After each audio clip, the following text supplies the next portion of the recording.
എന്താ ചേച്ചി? ടാങ്കിൽ വെള്ളമില്ല, കുറച്ച് വെള്ളം എടുക്കാന്ന് വിചാരിച്ചതാ. പൈപ്പിലും വെള്ളല്ലേ? വെള്ളമൊക്കെ ഉണ്ട്. അങ്ങോട്ട് നോക്ക്, അവന്റെ ഒരു നീരാട്ട്. എന്നും രാവിലെ ഇതാ അവന്റെ പരിപാടി. അവന്റെ കുളി കഴിയുന്നവരെ ആരെ കൊണ്ട് അവൻ വെള്ളം എടുപ്പിക്കില്ല. ഇവിടെ ആണുങ്ങൾ ആരുല്ലേ? ഉണ്ടായിട്ടെന്താ? ആരാ അവനോട് ചോദിക്കുക? എങ്കിൽ എല്ലാവർക്കും കൂടെ പോലീസിൽ കംപ്ലൈന്റ് എഴുതി കൊടുത്തൂടെ? പോലീസ് എങ്കിൽ തീർന്നത് തന്നെ. പിന്നെ ഒരെണ്ണത്തിനെ അവൻ ഇവിടെ കിടത്തി പൊറപ്പിക്കില്ല. വെള്ളം എടുക്കാൻ പറ്റുമെന്ന് ഞാനൊന്ന് നോക്കട്ടെ. മോളെ സിന്ധു, വേണ്ട, നിന്ന് ചൊറിയാതെ വെള്ളം ഒഴിയടാ. വെള്ളം ഒഴിക്കാൻ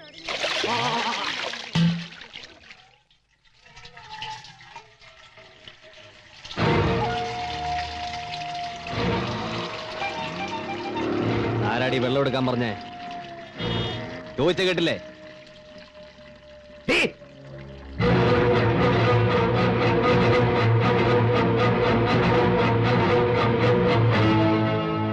ഈ പൈപ്പ് നിങ്ങൾക്ക് കുളിക്കാൻ വേണ്ടി കോർപ്പറേഷൻ വെച്ചു തന്നാണോ?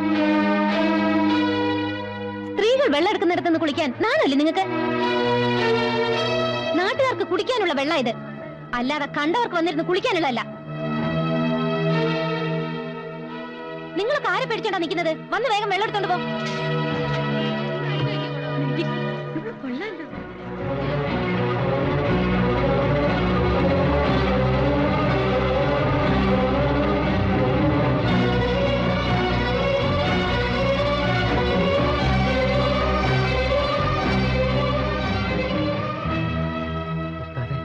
ഏതാ പെണ്ണ്? ഒരു ബീഡിത.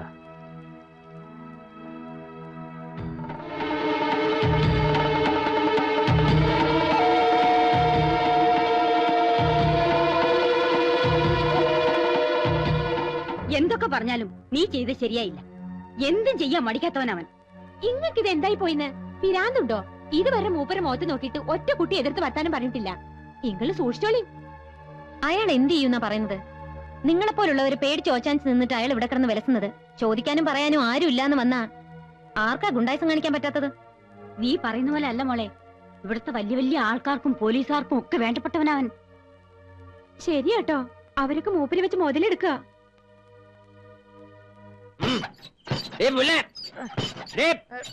ഇറങ്ങി വാടി. ഒരു മറ്റേടത്തെ മൈസ്ട്രേറ്റ് വന്നിരിക്കുന്നു. നാളെ നേരം വിളക്കുന്നതിന് മുമ്പ് ഇവിടുന്ന് ഇറങ്ങിക്കോണം, അല്ലെ അടിച്ച് പൊളിക്കുന്നതല്ല. എന്റെ കുളി മുടക്കാൻ നീ ആരടി? മര്യാദക്ക് നിന്നില്ല, നിന്റെ കുളി ഞാൻ മുടക്കും. നീ കോർപ്പറേഷനാണ്, ഞങ്ങള് മുനിസിപ്പാലിറ്റി അടി. ചന്ത ചന്ത പൂലൻ ദേവി. മോളെ നീ അവിടെ ഇരിക്കെ. അവനൊരു കുടിയനാ. അവനെന്തെങ്കിലും പറഞ്ഞെന്ന് വിചാരിച്ച് നീ അവിടെ ഇരിക്കെ. എന്താണ് ഒക്കെ ചത്തോ? നമ്മള് സംസാരിച്ച് നമ്മടെ വല കളയണ്ട. നമുക്ക് പോവാം. ഒരു പട്ടിനെ കാണില്ല. നേരം വെളുക്കുമ്പോ ഒറ്റയെണ്ണത്തിലൂടെ കണ്ടേക്കരുത്. നാളെ നേരം വെളുക്കാതിരിക്കാൻ വേണ്ടി എടപ്പള്ളി പള്ളിയിൽ 8 മെഴുതി കത്തിച്ച് പ്രാർത്ഥിച്ചോടി. ഞങ്ങളെ സ്വഭാവം അറിയില്ല.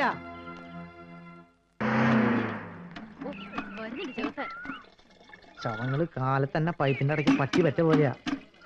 മുഖം കാണാതിരിക്കാൻ ഇത് വെച്ച് അഡ്ജസ്റ്റ് ചെയ്യാം.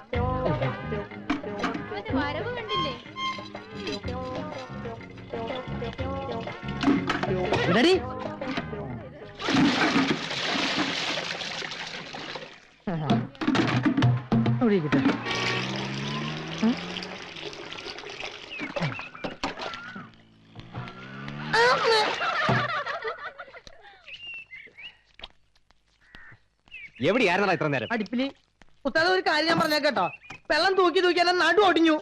ഒന്നില്ലെങ്കിൽ കുളി പൈപ്പിന്റെ അടുക്കലേക്ക് ആക്കാം, അല്ലെങ്കിൽ പൈപ്പ് എടുത്ത് കുളിപ്പരയിൽ വെക്കാം. ഇതൊന്നും പറ്റില്ല, കുളി വേണ്ടെന്ന് വെക്കാം. വെള്ളം എടുക്കുമ്പോ എന്റെ തോല് കരിഞ്ഞു പോയി. എവിടെന്നാ വന്നൊരു പീറ പെണ്ണ് മരത്തിന്ന് പറഞ്ഞ് ചോർന്നു പോകുന്നതാണ് ഉസ്താദിന്റെ വീര്യം. മതി ചലിച്ചത്. പോപ്പേ.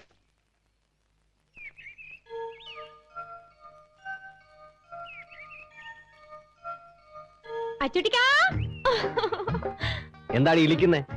അല്ല, മനുഷ്യന്മാരുടെ ഒരു മാറ്റം കാണുമ്പോ എങ്ങനെ ചിരിക്കാണ്ടിരിക്കുക? കുളി എവിടെ ആക്കിയത്? മോശമായി പോയി. പിന്നെ നിന്റെ പറയലൊന്ന് കുളിക്കണോ? അത് ബാപ്പയോട് ചോദിക്കണം. നിന്ന് കിണുങ്ങുന്നു. നിങ്ങളെന്താണ് ചൂടാവണേ? അതെ, നമുക്കൊരു കാര്യമുണ്ട് പറയാൻ. നിങ്ങൾ ആരുടെ മുമ്പിലും തോക്കരുത്. എല്ലാവരുടെ മുമ്പിലും എന്നും വമ്പനെ കാണുന്ന ഞമ്മക്കിഷ്ടം. താത്തക്കുട്ടിയെ ആ? ഈ ഒറ്റയാന്റെ കൊമ്പി തന്നെ വേണം ഊഞ്ഞാലാട്ടം. അവൾക്ക് നാണായി, എനിക്ക് നാണായി.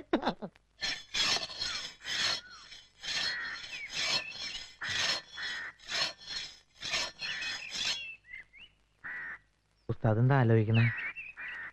ഞാനൊരു കാര്യം ചോദിച്ചാ ഉസ്താദ് ദേഷ്യപ്പെടരുത്. എനിക്ക് കുറച്ച് പൈസക്ക് ആവശ്യമുണ്ടായിരുന്നു. എന്തിനാ നിനക്ക് കെട്ടിയോളും മക്കളുണ്ടോ അട്ടപ്പാടിയില്? അമ്മയ്ക്ക് നല്ല സുഖമില്ലാന്ന് പറഞ്ഞ് നാട്ടിൽ നിന്ന് കത്തുണ്ടായിരുന്നു. നമുക്ക് എന്തെങ്കിലും വഴി ഉണ്ടാക്കാം.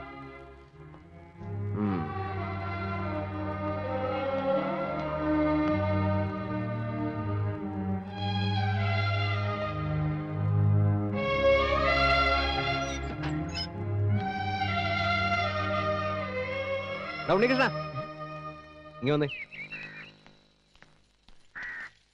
മണി ഓർഡർ ഉണ്ടോ? ഉണ്ട്, പക്ഷെ അച്ചൂട്ടിക്കില്ല. എനിക്കാരയക്കാനോട്. അതല്ല, താൻ ഒരു കാര്യം ചെയ്യും. തന്റെ കയ്യിലുള്ള മണി ഓർഡർ 2 ദിവസത്തേക്ക് എനിക്കൊന്ന് അഡ്ജസ്റ്റ് ചെയ്യും. ചെറിയ റോളിങ്ങിനാ. കണ്ടവരുടെ മണി ഓർഡർ എടുത്ത് റോൾ ചെയ്യാനോ? എന്റെ പണി തെറിച്ചു പോവും. ഒന്ന് പോടോ.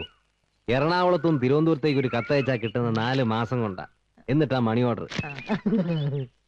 എടോ, ഈ മണി ഓർഡർ കിട്ടാനുള്ളവർക്കറിയോ ഇന്ന് അവരുടെ കാശത്തുവന്ന്? താൻ ഒന്നുകൊണ്ടും പേടിക്കണ്ട. 2 ദിവസം കഴിഞ്ഞ് പലിശ അടക്കം തിരിച്ചു തരാം. നടക്കില്ല. വേറെ എന്ത് സഹായം വേണമെങ്കിലും ഞാൻ ചെയ്തു തരാം. എന്നാ ഒരു കാര്യം ചെയ്യും, നിന്റെ പെങ്ങളെ ഇവന് കെട്ടിച്ചു ഓ കൊടുക്കും. മര്യാദക്ക് ചോദിച്ചിട്ട് തന്നില്ലെങ്കിൽ എനിക്ക് ബലം പ്രയോഗിക്കേണ്ടി വരും. ഇല്ല, എന്നെ കൊന്നാലും ഞാൻ ഈ പൈസ തരില്ല. നീ ഇല്ല. തരില്ലേ? എടുക്കടാ കാശ്. കൈച്ചെടുക്കല്ലേ? അടങ്ങി നിന്നോളാം. എന്നെ അടിക്കല്ലേ? എടുക്കടാ കാശ്. എന്നെ അടിക്കല്ലേ? ജോലി പോകുന്ന പോക്കറ്റ് കീറി ഞാൻ വരികയ്ക്ക് നോക്ക്. എടുക്കാം. മണിയെ പിടിക്കണം അവനെ. പിടിക്കണം. മണിയെ. അച്ചൂട്ടി, എന്റെ ജോലി പോയിട്ട് അച്ചൂട്ടി കാലം പിടിക്കാൻ വേണ്ട. അച്ചൂട്ടി പോടാ. മണിയാ, പോടാ. വഴിയിലൂടെ പോകുന്നവരെ തടഞ്ഞു നിർത്തി ഭീഷണിപ്പെടുത്തി കാശ് മേടിക്കാൻ നിങ്ങൾക്ക് നാണമില്ലേ?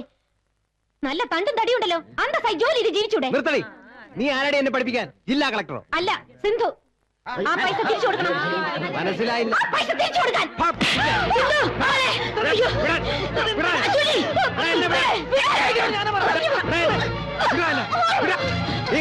മര്യാദയ്ക്കൂടെ കഴിഞ്ഞോണല്ലേ കൊന്നുകളെ ഞാൻ. വിടണ എന്നെ. നിനക്കെന്നെ മനസ്സിലായിട്ടേ പുല്ലേ അല്ലേ? ഞാൻ തിരിച്ചു വരുമ്പോ ഇവളിവിടെ കണ്ടുപോകാനുണ്ടല്ലോ, നിങ്ങളെ ഞാൻ കെട്ടുകെട്ടിക്കും. പറഞ്ഞില്ലെന്ന് വേണ്ട. വിടണ. വാടാ.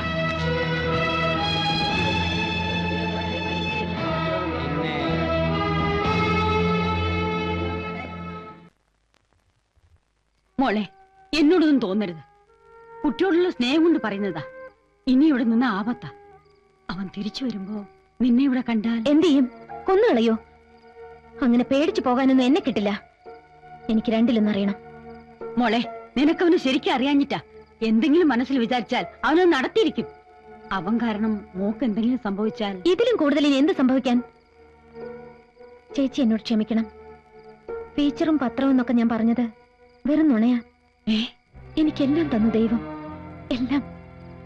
പക്ഷേ സ്നേഹം, ദയ, അത് മാത്രം കിട്ടിയില്ല.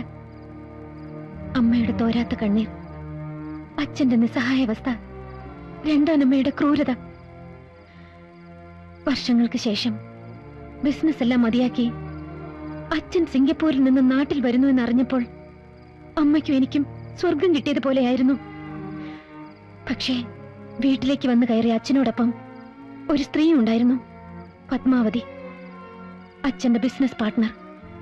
വെറും ബിസിനസ് പാർട്ട്ണർ മാത്രമായിരുന്നില്ല, അച്ഛന്റെ ലൈഫ് പാർട്ട്ണർ കൂടിയായിരുന്നു ആ സ്ത്രീ എന്നറിഞ്ഞതോടെ പാവം എന്റെ അമ്മ തകർന്നു പോയി. അവരുടെ അധികാരവും അഹങ്കാരവും നിറഞ്ഞ പെരുമാറ്റം അധികം നാൾ അമ്മയ്ക്ക് സഹിക്കേണ്ടി വന്നില്ല. ആ സ്ത്രീയെ നിയന്ത്രിക്കാനുള്ള ശക്തി അച്ഛന് നഷ്ടപ്പെട്ടു കഴിഞ്ഞിരുന്നു. എത്രയോ രാത്രികളിൽ ഒറ്റയ്ക്കിരുന്ന് കരയുന്ന അച്ഛന്റെ മുഖം ഞാൻ കണ്ടിട്ടുണ്ട്. മാനസിക പീഡനവും കുറ്റബോധവും ആയിരിക്കാം അച്ഛനെ ആത്മഹത്യയിൽ കൊണ്ടെത്തിച്ചത്. അച്ഛന്റെ മരണത്തോടെ ഒരു സത്യം ഞാൻ മനസ്സിലാക്കി. ഞങ്ങളുടെ എല്ലാ സ്വത്തുക്കളും ആ സ്ത്രീ അച്ഛനിൽ നിന്നും കൈക്കലാക്കി കഴിഞ്ഞിരുന്നു. എല്ലാം ഉണ്ടായിട്ടും ഒന്നുമില്ലാത്തവളായി ആ സ്ത്രീയുടെ അവഗണനയും പുച്ഛവും സഹിച്ച് ഒരു അനാഥയെ പോലെ എനിക്ക് അവിടെ കഴിയേണ്ടി വന്നു. സ്വസ്ഥത അതെന്നും എന്റെ ജീവിതത്തിൽ നഷ്ടപ്പെട്ടു കഴിഞ്ഞിരുന്നു. ഒരിക്കൽ പോലും സ്നേഹത്തോടെ ആ സ്ത്രീ എന്നോട് പെരുമാറിയിട്ടില്ല. അവരെ സംബന്ധിച്ചിടത്തോളം ഞാൻ ആ വീട്ടിൽ ഒരു അധികപ്പറ്റായിരുന്നു. വീട്ടിൽ നിന്നും ഇറങ്ങിപ്പോയാൽ അവർ തിരിച്ചു വരുന്നത് രാത്രി എപ്പോഴെങ്കിലും ആയിരിക്കും. ഒറ്റപ്പെട്ട പകലുകളിൽ എനിക്ക് ഏക ആശ്വാസം മഞ്ജുവിന്റെ വീടായിരുന്നു. നഷ്ടപ്പെട്ടു പോയ സ്നേഹവും വാത്സല്യവും എനിക്ക് അവിടെ നിന്നും കിട്ടി. അല്ലെങ്കിലും മമ്മിയും ഡാഡി ഇങ്ങനെയോ ഒന്നിനും സമ്മതിക്കില്ല. ആന്റി, മഞ്ജു വാക്ക് കൊടുത്തു പോയതല്ലേ. ഒരു ആഡ് ഫിലിമിൽ അഭിനയിച്ചു എന്ന് വെച്ച് ആർക്കും ഒന്നും സംഭവിക്കാൻ പോകുന്നില്ല. കലാതിലയം കിട്ടിയതിനു ശേഷം TV സീരിയലും മറ്റു അഭിനയിക്കാൻ എനിക്ക് എത്ര ഓഫേഴ്സ് വന്നറിയോ? അയ്യോ മോളെ, നീ എന്തൊക്കെ പറഞ്ഞാലും ശരി, കോഴ്സ് കഴിഞ്ഞിട്ട് മതി ഇതെല്ലാം. പ്ലീസ് അങ്കിൾ, അതിന് മഞ്ജുവിന് പെർമിഷൻ കൊടുത്തേ പറ്റൂ. എന്റെ ഒരു റിക്വസ്റ്റാ, ഒന്ന് പറയൂ ആന്റി. ആ എങ്കി സിന്ധു മോള് ഞങ്ങൾക്കൊരു വാക്ക് തരണം. മറ്റൊന്നുമല്ല, മോളുടെ കല്യാണക്കാരൻ തന്നെയാ. എന്റെ ചേച്ചിയുടെ മോനാ സുരേഷ്, ഡൽഹിയിലെ എയർഫോഴ്സിലാ. അയ്യോ, സുരേഷ് ആ യൂണിഫോം ഇട്ട് നിൽക്കുന്നതാണ് എന്ത് രസമാണെന്നറിയോ? മോള് മറ്റൊന്നും ആലോചിച്ച് വിഷമിക്കണ്ട. ദേ, ചിറ്റയെ കൊണ്ട് സമ്മതിപ്പിക്കുന്ന കാര്യം ഞങ്ങൾ ഏറ്റു. അല്ലേ ദേവകി? വലിയ ആർഭാടമൊന്നുമില്ലാതെ വളരെ ലളിതമായ രീതിയിൽ കല്യാണം നടത്തിയാൽ മതിയെന്ന സുരേഷിന്റെ അഭിപ്രായം. പത്മാവതി അമ്മ എന്ത് പറയുന്നു? ഓ, അങ്ങനെയെങ്കി അങ്ങനെ. ദേവകി, സിന്ധുവിനോട് ചായ കൊണ്ടുവരാൻ പറയ്. സിന്ധു,